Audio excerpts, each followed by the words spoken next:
तो अपेक्षा है तो दुख है, अपेक्षा नहीं है, निरपेक्ष हो गए तो दुख नहीं। किसी से कोई अनुरोध नहीं, कोई विरोध नहीं, क्योंकि चाहे उसे कोई कुछ भी बना दे वह तो सोना सोना ही है। इसी प्रकार मिट्टी, पानी, आग, वायु, आकाश, किसी तत्व को आकृति से कोई संबंध, कोई आग्रह नहीं होता। परमात्मा भी किसी के मन का कोई भाव नहीं है, वास्तविकता है। इसलिए भले ही उसका कोई भी नाम हो, कोई भी आकार हो, कोई भी अवतरण हो, किसी भी प्रकार का आभास हो, वह है तो ज्यों के त्यों ही, उसमें कोई दिक्कत आने वाली नहीं है। तो अवतारों के विषय में बताते हुए आगे कहते हैं कि देखो, हमारे यहाँ अवतार माना जाता है, हर एक संप्रदाय में अलग अवतार नहीं मानते। हमारे सनातन धर्म में अवतारवाद को स्वीकारा गया है, पूर्व जन्म को स्वीकारा गया है, स्वर्ग नरक का स्वीकार हुआ है। सब में ये नहीं है। मुस्लिम संप्रदाय है, ईसाई है, तो वो तो दफनाते हैं और जब कयामत का दिन आएगा तब सब फिर से खड़े हो जाएंगे, सबका हिसाब होगा, और जो दुष्ट है उसको दोजख में, नरक में भेजेंगे, और जो सज्जन है उसको स्वर्ग में भेजेंगे। उसको क्या कहते हैं, स्वर्ग को, दोजख और जन्नत में भेजेंगे। ये मान्यता है उसकी। हमारी मान्यता ये है कि पूर्व जन्म था और उस जन्म में जो कर्म किए थे उसके अनुसार इस जन्म में हमें ये जन्म मिला, फल मिला, इस योनि मिली, ऐसी सुविधा मिली। तो कहते हैं चारवाक इत्यादि लोग तो जड़ को ही मानते हैं, चेतन तत्व को तो मानते ही नहीं, तो उसके यहाँ अवतार होने का कोई प्रश्न नहीं रहता। वो तो चेतन को तो विमर्श मानते हैं, और वहाँ अवतार का कोई अवकाश ही नहीं है, वहाँ अवतार हो ही नहीं सकता। इसी तरह जैन मत में भी तत्पदार्थ स्वरूप परमात्मा नहीं है, त्वम पदार्थ। आप अपने आत्मा को पवित्र करो, हल्का करो, पाप में से मुक्त करो, और आप सिद्ध स्थान पर बैठो, आप स्वयं सिद्ध हो जाओ, बस। भगवान नहीं, वितराग हो जाओ, तीर्थंकर हो जाओ, उसमें अवतार नहीं है। महावीर भगवान का अवतार नहीं हुआ था। देखो, महावीर भगवान एक मनुष्य ही थे, वो लोग ऐसा मानते हैं। फिर उसने तपस्या की, अपने आप को पाप मुक्त, दोष मुक्त किया, तप कर अपने आत्मा में से हर एक दोष को निकाल दिया और तीर्थंकर स्थान तक पहुंच गए, वो तीर्थंकर हो गए, बस। अवतार नहीं है। हमारे यहाँ अवतार माने परम चैतन्य स्वयं अवतार के रूप में आते हैं, और उसका शरीर पंच महाभूतों का नहीं बना होता, वह दिव्य शरीर होता है, और उसकी लीलाएँ दिव्य होती, हम समझ नहीं पाते। उसके पीछे कोई ना कोई कल्याण का, संसार के जगत के कल्याण का आशय होता है। तो जैन में भी नहीं, बौद्ध मत में भी ऐसा ही है, जैनों के जैसे, वहाँ भी परमेश्वर का कोई अवतार का कोई अवकाश नहीं है। ईसाई, मुसलमान, आर्य समाज ये ईश्वर को तो मानते हैं, परंतु सिर्फ निराकार, साकार होने का उसके ईश्वर में कोई सामर्थ्य नहीं है। हमारा ईश्वर तो इतना समर्थ है कि साकार भी हो सकता है, निराकार भी रह सकता है, उसका ईश्वर साकार नहीं हो सकता। अगर सर्वसमर्थ है परमात्मा, तो क्या नहीं बन सकता? इसका मतलब ये है कि आपका ईश्वर साकार नहीं हो सकता, तो इतना समर्थ नहीं है। तो जो सर्वसमर्थ नहीं है वो ईश्वर कैसे, उसको परमात्मा कैसे मानेंगे? उसकी मर्यादा आ गई ना, परम नहीं रहा। कहने का मतलब ये, क्या मर्यादा हो गई कि वो निराकार रह सकता है, साकार नहीं हो सकता। कोई भी चीज नहीं कर सकना, मर्यादा, पराधीनता, स्वतंत्र, सर्वतंत्र, स्वतंत्र नहीं रहे, तो उसको परम आत्मा कैसे मानेंगे? नहीं मानी जा सकता ना। लेकिन नहीं आता है उन लोगों की समझ में, उनकी समझ कुछ अलग है। तो कहते हैं कि हमारा ईश्वर सब कुछ है और सब रूप में प्रकट होने के लिए समर्थ है, और क्योंकि उसके अतिरिक्त अन्य कोई वस्तु ही नहीं है ना, जो भी है वही है हर एक रूप में, तो सब करने में, सब होने में समर्थ है। अतः अनेक अवतार हुए, क्रिया प्रधान अवतार हुआ, धर्म प्रधान अवतार हुआ, विवेक प्रधान अवतार, विवेक माने ज्ञान, ज्ञान प्रधान अवतार हुआ, आवेश युक्त आवेश अवतार हुआ, परशुराम इत्यादि, नरसिंह भगवान, ये भी आवेश अवतार है। तो अनेक अवतार हमारे यहाँ हुए। उसके बारे में अब ब्रह्मा जी नारद जी को कहते हैं कि देखो, इस तरह से भगवान ने अवतार में बहुत शॉर्ट में 24 अवतार की कथा आती। फिर आगे जिस भगवान का जैसे जैसे अवतरण हुआ उसकी विशेष कथा आएगी। जैसे वारा भगवान की कथा आएगी कि भाई इस तरह से पृथ्वी रसाकाल में चली गई, फिर वारा भगवान ब्रह्मा जी के नाक से छींक आई और निकले, फिर बड़े हो गए, फिर ये सब विस्तार से आगे आएगा। वामन अवतार की बातें आएगी, कच्छप अवतार की बातें आएगी, लेकिन यहाँ सिर्फ परिचय दे रहे हैं, 24 अवतार के सामान्य परिचय। तो मेरा तो ये मानना है कि ये समझो कौन सा नंबर है, अरे भगवान मिल जाओ, पहला अवतार कौन सा है, वारा पहला है ना, तो श्लोक नंबर दूसरे स्कंद के 7वें अध्याय के पहले श्लोक से, प्रथम श्लोक से लेकर पूरा अध्याय लगभग समान होती कौन सा नंबर है वहाँ तक हमें पाठ करना चाहिए। मेरा कहने का मतलब ये 37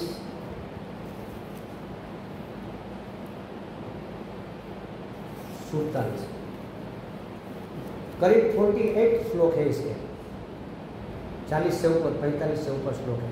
पुरुषोत्तम मास है, अगर किसी के पास भागवत है तो इसका पाठ करो, सभी भगवानों के अवतार का नाम स्मरण हो जाएगा, उसके पराक्रम उसकी लीलाओं का वर्णन हो जाएगा, बहुत पुण्य मिलता है। कहने का मतलब ये, हम सिर्फ उसको याद कर लेते हैं और उसकी जय करते हैं। चलो, तो ब्रह्मा उवाच यत्रोद्यत्य क्षितितलोद्धरणाय विभूत क्रोड़ीं तनुं सकल यज्ञमयीं अनंतः। क्या कहना चाहते हैं, सीधा अर्थ ही लेते हैं। ब्रह्मा जी कहते हैं कि अनंत भगवान ने, भगवान कैसे है, अनंत, जिसका कोई अंत नहीं और छोर नहीं, आर पार नहीं, सब जगह छाए हुए। अनंत भगवान ने प्रलय जल में डूबी हुई पृथ्वी का उद्धार करने के लिए समस्त यज्ञमय वाराह शरीर ग्रहण किया, वाराह भगवान बने। और आदि दैत्य हिरण्याक्ष जल के अंदर ही लड़ने के लिए उसके सामने आ गया। तो जैसे इंद्र ने अपने वज्र से पर्वत के पांख काट दिए थे, वैसे ही वाराह भगवान ने अपनी दाढ़ों से उस दैत्य के टुकड़े टुकड़े कर दिए। बोलिए वाराह भगवान की जय। तो एक बात इसमें आई, इसकी थोड़ी बात कर लेते हैं। पहले माना जाता है कि जब सृष्टि की रचना हुई तब ये जो पहाड़ दिखते हैं ना, उसके पंख थे, वो उड़ते थे, और जहाँ बैठते वहाँ कितने पेड़ पौधे छोटे मोटे पशु पक्षी दब जाते हैं। तो सभी जीव एक बार इकट्ठा होकर गए इंद्र के पास, देवों का राजा तो वही, कि महाराज कुछ करो, ये तो जहाँ बैठते हम तो मर ही जाते हैं, कितना कचर घाण निकल जाता है। अब लैंडस्लाइडिंग होती है तो भी कितना होगा, अब पूरा पहाड़ उठकर कहीं गिरे तो क्या होगा। तो फिर इंद्र ने अपने वज्र, उसका अस्त्र है, वज्र से पर्वतों के पंख काट दिए, जो जहाँ बैठे थे वहीं स्थायी हो गए।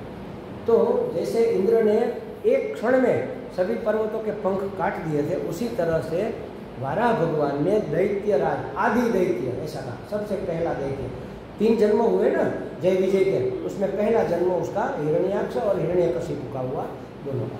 तो आदि दैत्य हिरण्याक्ष को अपनी दाढ़ों से मार दिया, बड़े बड़े वो दाढ़ थे उससे मार दिया। यहाँ ऐसा वर्णन है, आगे आएगा वहाँ ऐसा, भगवान ने एक तमाचा मारा और वो गिर कर मर गया, उसकी खोपड़ी फट गई। जो भी है मतलब मारा उसको, कैसे मारा ये महत्वपूर्ण नहीं है, मारा। तो वाराह भगवान ने ऐसे पृथ्वी का उद्धार करने के लिए उसको मारा और पृथ्वी को लेकर ऊपर जल के ऊपर स्थापित कर दिया। ब्रह्मा जी ने कहा था मनु को कि जाओ सृष्टि करो। अब मनु गए, कहा कि महाराज सृष्टि तो करे लेकिन उसको बसाएंगे कहाँ पर, पृथ्वी पर। पृथ्वी तो पानी में वो खींच कर ले गया, वो दैत्य चुरा कर ले गया। पृथ्वी अगर आप ऊपर पानी से लाओ तो कुछ हो सकता है। तो भगवान का वाराह अवतार हुआ। ब्रह्मा जी चिंता में ध्यान लगाया तो छींक आई, अंदर से वाराह निकला, वाराह का छोटा सा बच्चा, धीरे धीरे 1 सेकंड में तो ये बढ़कर पहाड़ जैसा हो गया और खून पटकता हुआ दौड़ा सीधा समुद्र में प्रवेश कर गया और पृथ्वी को उठाकर वो गालियाँ देता रहा, उसकी ओर देखते भी नहीं है। उस जब आएगा तब सुनना, वो गालियाँ दे रहा है, ए चोर, कहाँ हमारी पृथ्वी लेकर भागा जा रहा है। वाराह को कह रहा है, चोर स्वयं है और भगवान को चोर कह रहा है, गालियाँ देता रहा। भगवान ने सामने देखा भी नहीं, वो पहले अपना जो काम करना है वो कर लो, बाद में झगड़ा करेंगे। तो पृथ्वी जाकर स्थापित कर दी, फिर गया बोल अब क्या है। तो उसने कहा हमारी पृथ्वी क्यों चुरा, एक तमाचा मारा, खत्म। देवता लोग चिंता में थे, भगवान जल्दी मारो आप इसको, क्यों, शाम हो जाएगी। अगर शाम हो गई तो दैत्यों का बल बढ़ जाता है। इसका मतलब क्या है, सुबह शाम अकेले कहीं ऐसी जगह में नहीं घूमना चाहिए, वहाँ पर ये अनिष्टकारक शक्तियों का प्रभाव होता है। उस समय मंदिर में बैठना चाहिए, या तो घर में ध्यान करो या पूजा पाठ करो या जप करो उस समय ये, क्योंकि शिव जी अपने गणों के साथ घूमने निकलते हैं। अब शिव जी तो शिव है, कल्याण करेंगे, लेकिन उसके साथ जो टोली है वो अच्छी नहीं है हमारे, भूत प्रेत पली चुड़ैल वो सब है, वो सब घूमते रहते हैं आसपास में। अगर कोई हमारे अंदर सत तत्व का बल नहीं होगा तो हम पे हावी हो जाएंगे, मतलब उस समय हमें बुरे विचार आ सकते हैं, कहने का मतलब। तो अच्छा भगवान के सानिध्य में रहे। तो यहाँ पर वारा भगवान ने इस तरह पृथ्वी का उद्धार किया। फिर उन्हीं प्रभु जी ने जो वारा बने थे वही भगवान फिर से दूसरी बार आए। सूची नामक प्रजापति की पत्नी का नाम था आकुति, उसके कोख से सुयज्ञ के रूप में अवतार लिया, उसका नाम था सुयज्ञ। ये नहीं सुना होगा, आगे आएगा वो नाम सुना होगा आपने, उसका दूसरा भी नाम। उस अवतार में उन्होंने दक्षिणा नाम की पत्नी से सुयम नाम के देवताओं को उत्पन्न किया और अपने बच्चों को लेकर तीनों लोकों में बड़े बड़े संकट हर लिए, तीनों लोकों के सबके संकट हर लिए। तो इसलिए मनु ने उसको श्री हरि कहा, हरि जी का अवतार। बोलिए श्री हरि भगवान की जय। इसके बाद एक एक बता दूंगा। हे द्विज, नारद जी को कहते हैं हे द्विज। द्विज माने दो बार जन्मे हुए, एक बार जिसके कोख से या ब्रह्मा जी के श्वास से जन्मे, फिर दीक्षा लेकर दक्षिणा उपनयन या दीक्षा, संन्यास दीक्षा कह लो, तो ये दूसरा जन्म उसका होता है। तो कर्दम प्रजापति के घर देवहूति से 9 बहनों के साथ भगवान कपिल ने अवतरण लिया, अवतार ग्रहण किया। कपिल भगवान उन्होंने अपनी माता को निमित्त बनाकर उस आत्मगति माने कि आत्म तत्व का उपदेश किया, उस आत्म तत्व का उपदेश किया जिससे उसकी माता इसी जन्म में अपने हृदय के संपूर्ण मल, तीनों गुण की आसक्ति, सारा का सारा कीचड़ धोकर भगवान की शरणागत हो गई, भगवान को प्राप्त हो गई। भगवान के वास्तविक स्वरूप को प्राप्त हो गई, ऐसा लिखा। भगवान के वास्तविक स्वरूप माने क्या? सच्चिदानंद। भगवान का वास्तविक स्वरूप तो वही है, सच्चिदानंद, मतलब मोक्ष को प्राप्त हो गया। मोक्ष प्राप्त करना, वास्तविक स्वरूप को प्राप्त करना, भगवत पद को प्राप्त करना, अभय पद में प्रतिष्ठित होना, सबका एक ही अर्थ है, सच्चिदानंद स्वरूप हो जाना, अस्थि भाति प्रिय रूप हो जाना। तो ये प्राप्त हो गई। कैसे? कर्दम ऋषि के पुत्र कपिल भगवान के उपदेश। बोलिए कपिल भगवान की जय। आज नींद नहीं आएगी। महर्षि अत्रि वो चाहते थे कि भगवान उसको पुत्र के रूप में मिले, तो भगवान ने कहा कि भगवान आपके जैसा बेटा चाहिए। भगवान के मेरे जैसा तो मैं हूँ और कोई तो है नहीं। तो भगवान स्वयं अपने आप को दे दिया माने दत्त माने देना। तो दत्तात्रेय का यहाँ पर अवतार हुआ और दत्तात्रेय जी ने उसके अवतार में दत्त भगवान ने क्या कहा, उसके चरणारविंद के पराग से, उसके अनुग्रह से यदु और है सहस्त्रार्जुन, ये योग और इहामूत्र के भोग सबको और मोक्ष तीनों को प्राप्त हो गए। उसको भगवान का योग मतलब जुड़ाव भी मिला और यहाँ भी सुख मिला, ऊपर के लोक में भी सुख मिला और अंत में मोक्ष भी मिला। बोलिए दत्तात्रेय भगवान की जय। 24 तक पहुँचना है ना। हाँ, यदु राजा को और है को। है का नाम सहस्त्रार्जुन था, सहस्त्र बाहु थे उसको। अब नर्मदा जाओ तो माहेश्वरी से आगे एक स्थान है, सहस्त्रधारा कहा जाता है, वहाँ उसने नर्मदा को रोका था। अब रोक लिया तो हाथों के बीच से ऐसे ऐसे हर जगह से पानी तो निकलेगा ना, उसके 1000 हाथ थे तो 1000 धाराएं हो गई, इसलिए उसको सहस्त्रधारा कहते हैं। वहाँ पर रिसर्च 1000 धाराएं हमने देखा, हम गए थे वहाँ पर। परिक्रमा, नर्मदा परिक्रमा करने जैसी हमारा, जिससे हो सके वो करनी चाहिए। हमने 2014 में की थी व्हीकल में, लेकिन करनी चाहिए। बहुत सुंदर जगह है, सब इतने पुराने ऋषियों के आश्रम और तपस्थली है नर्मदा के किनारे, कल्पना नहीं। एक ही सरिता ऐसी है जिसकी पूरी परिक्रमा की जाती है विश्व में, और दूसरी कोई नदी नहीं। गंगा जी की भी परिक्रमा नहीं की जाती, जमुना जी की भी परिक्रमा। इसलिए कहते हैं कि जमुना पान, गंगा स्नान और नर्मदा का सिर्फ दर्शन करने से मुक्ति हो जाती है। जमुना जी का पान करो तो मोक्ष मतलब सदगति होती है, गंगा जी में स्नान करो और नर्मदा जी के तो सिर्फ दर्शन करो। और एक चमत्कार हमने ये भी बीच में बता दूँ, काम इसमें कहीं आता नहीं, लेकिन ये श्रद्धा का विषय। हम जब गए थे वहाँ पर तो नारेश्वर के पास गुजरात में एक, नारेश्वर से 2 किलोमीटर दूर एक टेकरी है, उसका नाम है गोरख टेकरी। वहाँ गोरखनाथ जी ने तपस्या की थी। तो गोरख टेकरी से हमने नीचे देखा नर्मदा को 300 फुट गहरी, हम सीधा पहाड़, और फिर नर्मदा बहुत चौड़ी 250-300 फुट चौड़ी बह रही है। अब जब गंगा सप्तमी आती है ना, तो गंगा सप्तमी, अष्टमी, नवमी और दसवीं, गंगा दशहरा, ये 4 दिन गंगा जी नर्मदा में स्नान करने जाती है। और वहाँ पर रीतसर हमने देखा, उस समय हम वहाँ थे, तो पूरी नर्मदा थोड़ी गहरे कलर की, गहरे रंग की है, नीले गहरे रंग की, और बीच में सफ़ेद धारा बह रही है। तो उसने महाराज ने बताया देखो ये गंगा जी स्नान करना है, 3 दिन दिखेगी बस, फिर पूरे साल में कभी भी आपको ये वाइट प्रवाह नहीं दिखेगा। आज भी दिखता है, इस 3 दिनों में आप जाओ, बस 1 किलोमीटर ही, आगे भी कुछ नहीं, पीछे भी कुछ नहीं, उतने में स्नान करके गंगा जी चली जाती है। गंगा जी नर्मदा जी में स्नान करने जाती है। देखो, तो ये वहाँ पर सहस्त्रधारा, सहस्त्रबाहु और सहस्त्रार्जुन ने ये सिद्धि प्राप्त की थी। तो दत्तात्रेय हो गया। अब कहाँ रहा? हाँ, आगे कहते हैं कि सृष्टि के प्रारंभ में, अब ब्रह्मा जी स्वयं कहते हैं कि सृष्टि के प्रारंभ में मैंने विविध लोकों की रचना की इच्छा से तप किया, और मेरे उस अखंड तप से प्रसन्न होकर भगवान ने तप अर्थ वाले सन, तप का अर्थ, सन का अर्थ तप भी होता है, सन का अर्थ अखंड भी होता है, अखंड तप भी होता है, सन का अर्थ दान भी होता है। तो 4 प्रकार के अर्थ हैं। तो सनक आदि 4 ऋषि के रूप में भगवान ने अवतार लिया, मेरे तप से प्रसन्न होकर। हाँ, मानस पुत्र प्रकट हुए भगवान, मतलब उसके मन से प्रकट हुए। सनक आदि 4 ऋषि के रूप में, बोलिए सनकादि भगवान की जय। अच्छा, इस भगवान ने आकर किया क्या? सनकादि ऋषियों सबने कुछ न कुछ तो किया है, तो इसने क्या किया? तो इस अवतार में उन्होंने प्रलय के कारण पहले कल्प में भूले हुए आत्मज्ञान का ऋषियों को यथावत प्रदान किया। सभी ऋषि, 10 ऋषि थे ना पहले उत्पन्न हुए थे, उन 10 ऋषियों को आत्मज्ञान प्रदान किया भगवान ने। तो ये ज्ञानावतार है, सनकादि ज्ञानावतार है, त्यागी का अवतार है।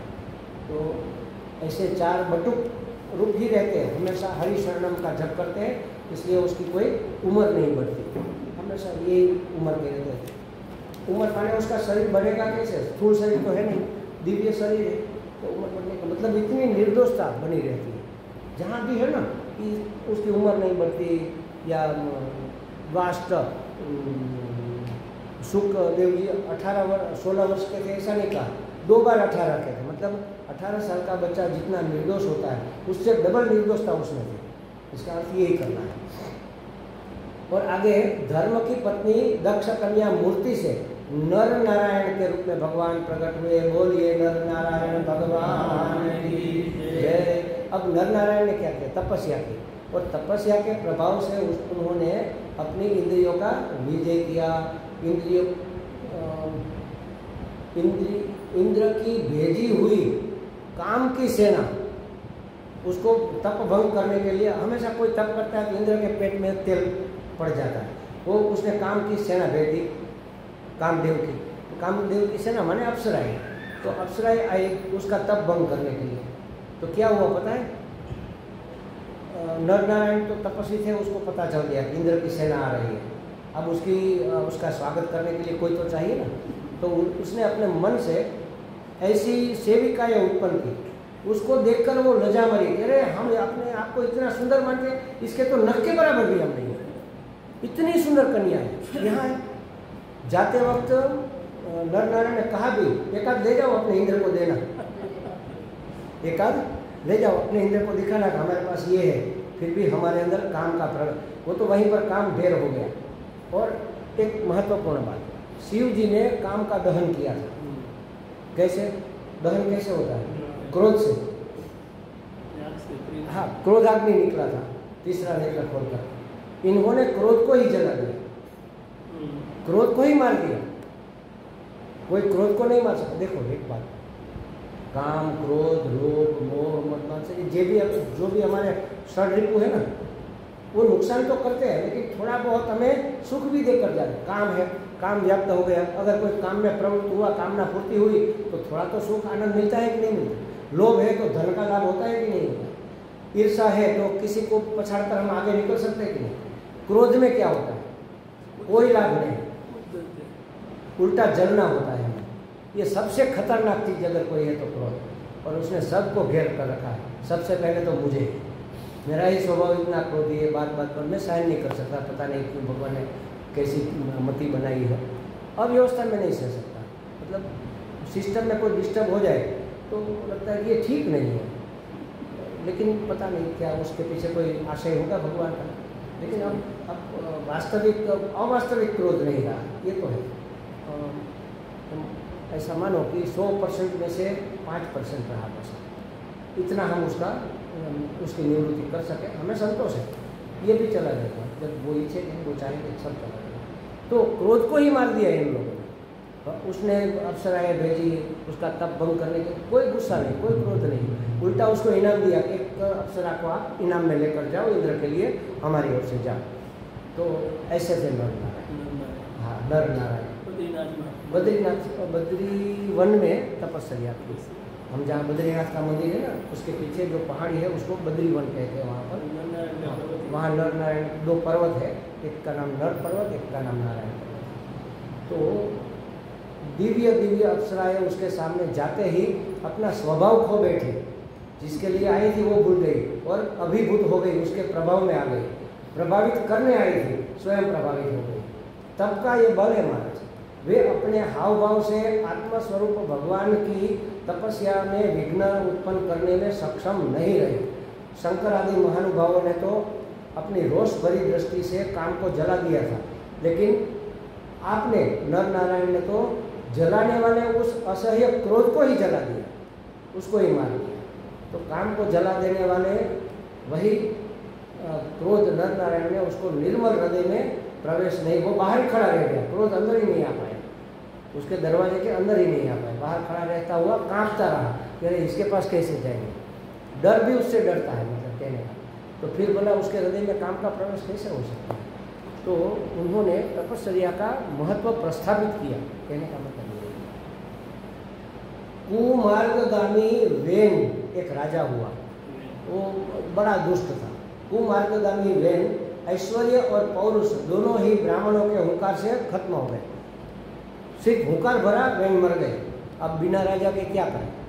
तो फिर भगवान ने उसको प्रेरणा की, उसके शरीर का मंथन किया और मंथन में से एक दिव्य पुरुष प्रकट हुआ जिसका नाम है पृथु। वो भगवान का अवतार है। तो बोलिए पृथु भगवान की जय। पृथु के रूप में अवतार लिया और उसने पृथ्वी को दुहा। उसमें से सभी औषधियों का, औषध और औषध दोनों अलग है। औषधि माने दवाई के रूप में जो काम में आती है वनस्पति हुआ, और औषधि माने अन्न, खाने पीने के काम में आने वाली तमाम वस्तुएं उसको औषधि कहते हैं। औषधि कैसी होती है? एक बार फलित हो जाए फिर नष्ट हो जाती है। जैसे गेहूँ बोए, गेहूँ का पौधा हुआ, उसमें बाली आ गई तो फिर पौधा सूख जाता है। और औषधि जो होती है वो टिकती है। जैसे पीपल का पेड़, तो उसके पत्ते की दवाई बनती है, उसके छाल की दवाई बनती है, वो टिकता है, रहता है। तो जो टिकता है वनस्पति उसको औषधि कहते हैं। और जो भोजन के लिए सिर्फ एक बार फल देकर नष्ट हो जाए, चावल है, गेहूँ है, मूंग है, उड़द है, ये सब एक बार पौधा हुआ, उसमें दाने आ गए, फिर अपने आप सूख जाता है। चाहे कितना भी पानी डालो वो जिंदा नहीं रहता, वो सूख जाता है। उसने फल दे दिए, फल देकर वह उसका काम समाप्त होता है। तो सभी औषधियों को पृथ्वी नीरस हो गई थी। उसने पृथ्वी को दुहा, माने कि उसको उसकी खेती की, उसको फलद्रुप बनाया और सभी लोगों का भरण पोषण हो सके ऐसा हरियाला पूरा जगत बना दिया। ये किसने? पृथु भगवान ने। वो महाराजा थे, चक्रवर्ती राजा थे और भगवान का अवतार था। तो पृथु ने अवतार लिया और उसने अपने पिता वेन बड़े दुष्ट थे, तो उसको तो नरकगामी होना चाहिए ना, उसको नरक मिलेगा। उसने ऐसा अनुष्ठान किया, यज्ञ किया, उसने अपने पिता को तार दिया। पिता को तारे नरक से, पुत नाम के नरक से जो तार दिया अपने पिता को, उसका नाम है पुत्र। तो अपने पुत्र होने को सार्थक किया पृथु ने और एक उदाहरण प्रस्तुत किया कि पुत्र को अपने पिता का तरण करना चाहिए। इसलिए तो हम करते हैं ना, तर्पण इत्यादि, पिंडदान, श्राद्ध, ये सब पुत्र इसलिए करता है कि उसके पिता की सदगति हो जाए। तो जगत को उसने एक उदाहरण प्रस्तुत किया पृथु भगवान ने। फिर अग्नि ध्रुव के पुत्र राजा नाभि की पत्नी सुदेवी, कोई उसको मेरुदेवी भी कहते हैं, कोई सुदेवी भी कहते हैं, तो सुदेवी से भगवान ऋषभदेव के रूप में प्रकट हुए। वो जैनों के प्रथम तीर्थंकर ऋषभदेव, और वह अवधूत हुए, त्यागी, संपूर्ण त्यागी, कोई सुख सुविधा, शरीर पर वस्त्र भी नहीं, और तपस्यामय जीवन, ऋषभ के रूप में अवतार लिया। इस अवतार में समस्त आसक्तियों से रहित होकर, कोई आसक्ति नहीं, सभी इंद्रियों और मन को अत्यंत शांत करके स्वस्थ हो गए, अपने स्वरूप में स्थित होकर समदर्शी के रूप में उन्होंने नित्य योग समाधि में अत्यंत शांत होकर उसने नित्य योग समाधि में जड़ की भांति योगाचार्य का आचरण, योगचर्या का आचरण किया। इस स्थिति को महर्षिगण परमहंस पद कहते हैं, या तो अवधूत चर्या कहते हैं। यह प्रवाह चलाया उसमें ऋषभदेव ने। तो भगवान के ही अवतार थे, सुदेवी या मेरुदेवी के गर्भ से वो प्रकट हुए थे। बोलिए ऋषभदेव भगवान की जय। तो वहीं से जैन संप्रदाय शुरू है, ये उसके आदि वो है, सबसे पहले उसके अवतार है। तो परमहंसों की अवधूतों की प्राप्त करने योग्य नित्य योग समाधि कैसे प्राप्त होती है? सम्यक दृष्टि अथवा समदृष्टि कह लो, स्वस्थता, स्व में स्थिति, प्रशांत इंद्रिय और सभी आसक्तियों का त्याग, ये उन्होंने प्रस्थापित किया और लोगों को रास्ता दिखाया कि ऐसे भी मुक्त हुआ जा सकता है। मनुष्य जन्म मिला है तो इसका इस तरह भी सदुपयोग किया जा सकता है। इसके बाद स्वयं उन्हीं यज्ञ पुरुष ने मेरे यज्ञ में सुवर्ण के समान ब्रह्मा जी पर यज्ञ कर रहे थे, तो उस यज्ञ से हयग्रीव के रूप में अवतार लिया। और उसने क्या किया? भगवान हयग्रीव का वह विग्रह छंदोमय था, माने वेद स्वरूप था। ब्रह्मा जी के मुख से सरक गए थे, स्लिप हो गए थे वेद, अब गिर गए, तो हयग्रीव ने उसका उद्धार किया और वेद के रूप में प्रकट होकर वो सर्वदेवमय उसका स्वरूप था। नासिका से उसके श्वास के साथ वेद, मतलब वेद का ज्ञान भूल गए थे, तो फिर उसको फिर से याद आ गया। बोलिए हयग्रीव भगवान की जय। और आगे कहते हैं, देखो अब कौन सा अवतार है? चाक्षुष मनवंतर ने भावी मनु सत्यव्रत ने मत्स्य रूप में भगवान को प्राप्त किया, मत्स्य अवतार लिया भगवान ने, और सभी जीवों को नाव बनकर पृथ्वी में उसने संभाल कर रखा। बोलिए मत्स्य अवतार, मत्स्य भगवान की जय। जब मुख्य देव और दानव अमृत प्राप्ति के लिए क्षीर सागर का मंथन कर रहे थे, उस समय जो पर्वत बेलोना बनाया था वो नीचे धंसता जा रहा था, तो भगवान नीचे काचबे के रूप में, कच्छप के रूप में उसके नीचे बैठ गए, हाँ, स्थिर रखने के लिए। तो क्या हुआ कि भगवान की पीठ में खुजली हो रही थी, थोड़ी खुजलाहट उसकी मिट गई, भगवान को थोड़ी आराम मिल गया, नींद आ गई। तो ये कच्छप धारण करके भगवान ने अपनी पीठ पर उस पर्वत को, मंदराचल पर्वत को धारण किया था। बोलिए कच्छप अवतार धारण भगवान की जय, कच्छप भगवान की। फिर देवताओं का महान भय मिटाने के लिए उन्होंने ऋषि रूप धारण किया और हिरण्यकशिपु का उद्धार किया। जब हिरण्यकशिपु हाथ में गदा लेकर उसके ऊपर कूद पड़ा, तो नरसिंह भगवान ने दूर से ही उसको पकड़ लिया और पटक कर, अपनी जांघों पर पटक कर उसके पेट को चीर फाड़ दिया। बोलिए नरसिंह भगवान की जय। अब आता है बड़े विशाल सरोवर में महाबली ग्राह ने जब गजेंद्र को पकड़ा, उसके पैर को, और बहुत थक कर जब वह घबरा गया, तब उसने अपनी सूंड में एक कमल लेकर भगवान को पुकारा, हे आदि पुरुष, हे समस्त लोगों के स्वामी, हे गोविंद, ऐसा कहकर पुकारा। तो भगवान तुरंत अपने गरुड़ पर चढ़कर चक्रपाणी भगवान आए और उसका उद्धार किया। गजेंद्र को सूंड पकड़कर उबार दिया और वो जो ग्राह था उसको सुदर्शन चक्र से काट दिया। तो वह चक्रपाणी भगवान के रूप में अवतार ही माना जाता है। तो बोलिए चक्रपाणी भगवान की जय।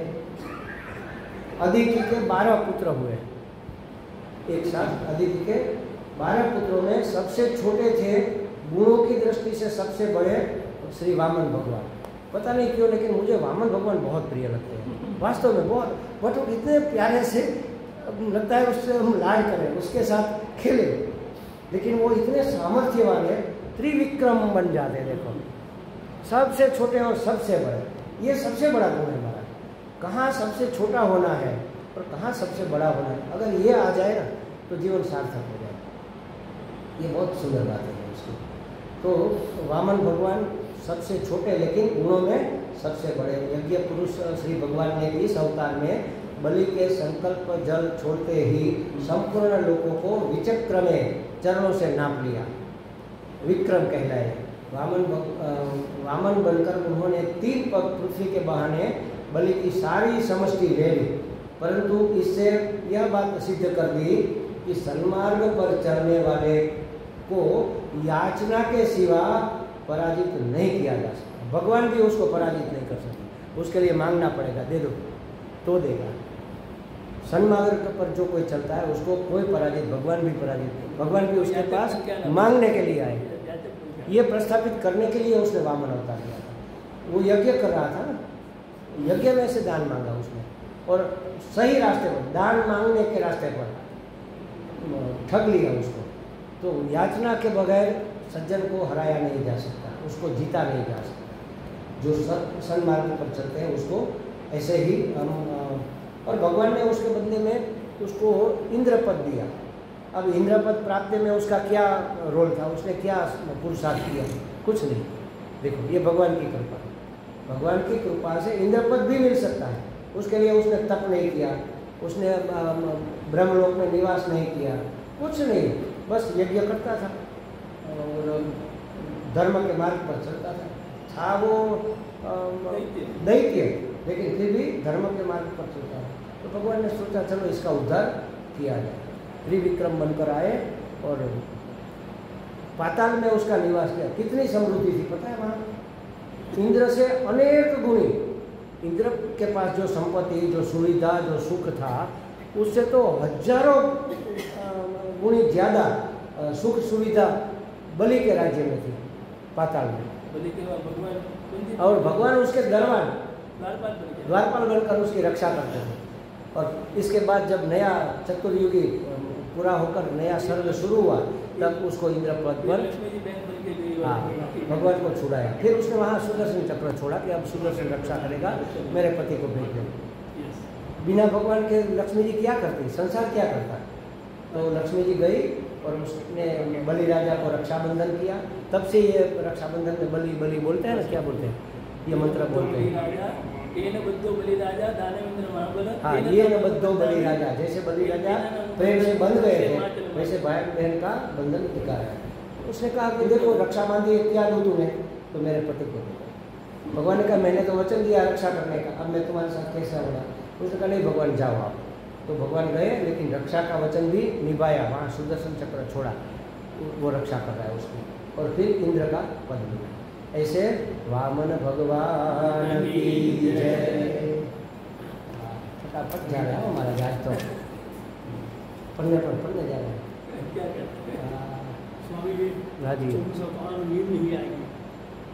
तो जय नहीं बोलते ना, जय नहीं बोलते, जय बोलो तो नींद नहीं आएगी, इसीलिए तो जय बुलवाते हैं।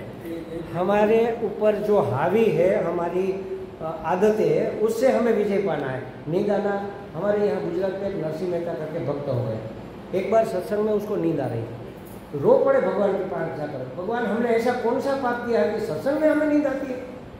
बाकी आए तो ठीक है, लेकिन सत्संग में नींद आती है, कौन सा ऐसा पाप हमारा?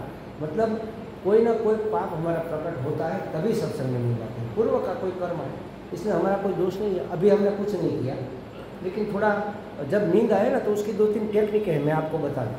एक तो आप ऐसे बैठोगे, नींद आए, करो रज्जु सीधी करो, 2-4 लंबी सांस ले लो और कान को थोड़ा ऐसे मसल दो, नींद भाग जाएगी, फिर नींद नहीं आएगी। कड़क बैठो, ढीला नहीं होना है बस।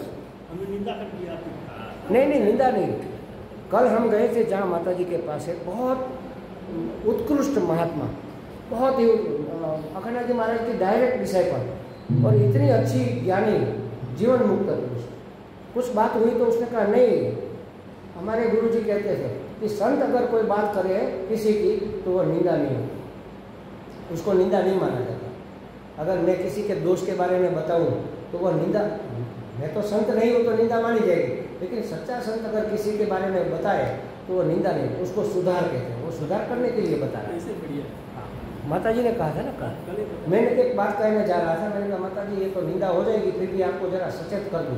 तो उसने नहीं महाराज जी चिंता मत करो, कोई संत अगर हमें सचेत करने के लिए कहता है तो वो निंदा नहीं मानी जाएगी। उसका बुरा भला हम कहे कि माता जी ये आदमी ऐसा, आप जरा उससे सावधान रहना, तो वो निंदा नहीं कही जाती। ज़्यादा उसकी बढ़ चढ़ कर बातें करें तो निंदा तो ठीक है, लेकिन ये निंदा नहीं है, ऐसे निंदा नहीं मानी जाती।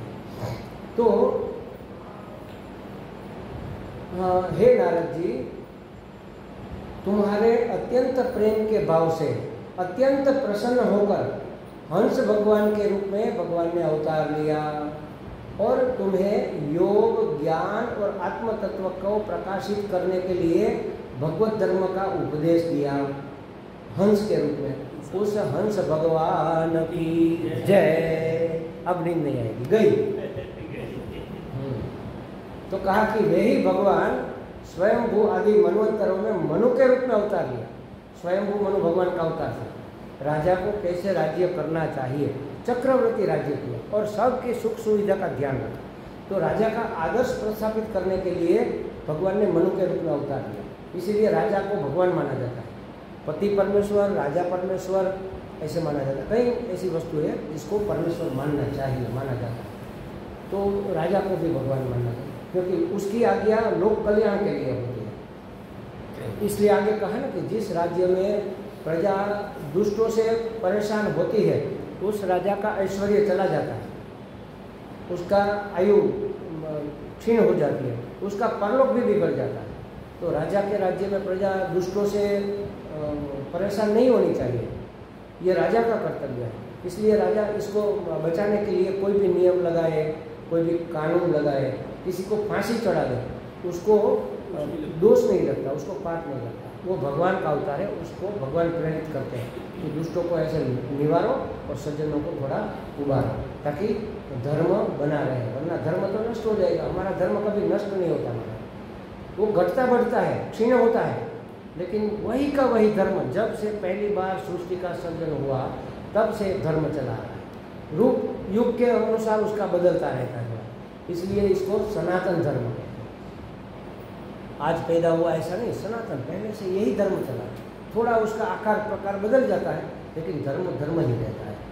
तो कहा कि भगवान ने हंस अवतार लेकर तुम्हें ये सब ज्ञान दिया।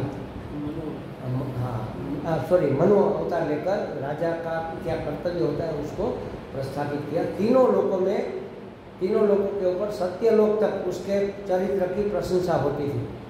सत्यलोक माने ब्रह्मलोक तक उसकी प्रसिद्धि थी कि मनु ने क्या राज्य किया, क्या सुंदर राज्य किया। उसने फिर मनुस्मृति बनाई ना, धर्म का अनुसरण कैसे करें, तो मनुस्मृति नाम का उपदेश दिया ग्रंथ का। तो ये सब मनु भगवान ने किया, वो भगवान के अवतार ही थे। तो पृथ्वी के भार रूप दुष्टों का शासन करके, उसका दमन करके पृथ्वी को निर्भर किया। फिर हुआ स्वनाम धन्य श्री भगवान ने धन्वंतरी बन के अपने नाम से ही बड़े बड़े रोगियों के रोग तत्काल नष्ट कर दिए। बोलिए धन्वंतरी भगवान की जय। वो जब समुद्र मंथन हो रहा था ना, तब भगवान अमृत कुंभ लेकर प्रकट हुए थे। वो अमृत कुंभ माने औषधि। अब देखो, एक आज ही मैंने एक बात सुनी, एक भंडासुर नाम का असुर था, भंडासुर, और देवी त्रिपुरा सुंदरी, उसका युद्ध चल रहा था। भंडासुर के साथ युद्ध हो रहा था।